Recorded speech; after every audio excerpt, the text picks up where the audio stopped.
রাজ্যে চলছে দুর্নীতি, এমনই অভিযোগ তুলে এবার গণ অবস্থানে সামিল হয়েছে আজ বামেরা। রাজ্যে আগরতলার ওরিয়েন্ট চৌমুহনীতে তারা গণ অবস্থানে সামিল হয়েছে। জানা গেছে যে শিশু কন্যা ধর্ষণ, মহিলা নির্যাতন, রেলের বগিতে কোটি কোটি টাকার নেশা সামগ্রী উদ্ধার, এর সুস্থ তদন্ত এবং মন্ত্রী সুধাংশু দাসের বরখাস্ত করতে হবে।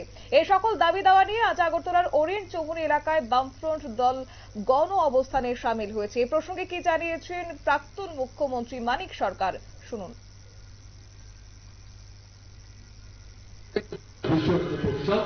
বিজেপির মদতপুষ্ট হয়ে তারা এটাও চালাবার চেষ্টা করছে। কাজেই লড়াই বাদ দিয়ে, সংগ্রাম বাদ দিয়ে, বেঁচে থাকার দাবিকে বাদ দিয়ে, এই যে অপক্ষিত যে বিষয় তার বিরুদ্ধে কথা বাদ দিয়ে আমরা শুধু ফেরিয়াল বাগানের ঐক্য, হিন্দু মুসলমানের ঐক্যের স্লোগান দিলে চলবে না।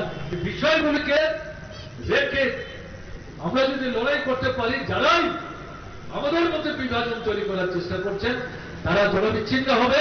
উপজাতি বাঙালি, হিন্দু, মুসলমান, বৌদ্ধ, খ্রিস্টান আমাদের একতা আরো সংহত হবে, সুদৃঢ় হবে, প্রশস্ত হবে। কাজে এই সার্বিক দৃষ্টি নিয়ে আজকের এই কর্মসূচি থেকে আপনারা শুনলেন প্রাক্তন মুখ্যমন্ত্রী মানিক সরকারের বক্তব্য। সঙ্গে আজকে উপস্থিত ছিলেন সংগঠনের সম্পাদক জিতেন্দ্র চৌধুরী সহ অন্যান্যরা। তবে বামেদের এই গণ অবস্থান এবং একের পর এক ইস্যুকে সামনে রেখে তাদের যে সক্রিয়তা, তা হারিয়ে যাওয়া ভিত পুনরুদ্ধারে যে রীতিমতো মরিয়া প্রয়াস জারি রেখেছে বামফ্রন্ট দল, সে কথাই এবার বলছে রাজনৈতিক বিশ্লেষকরা।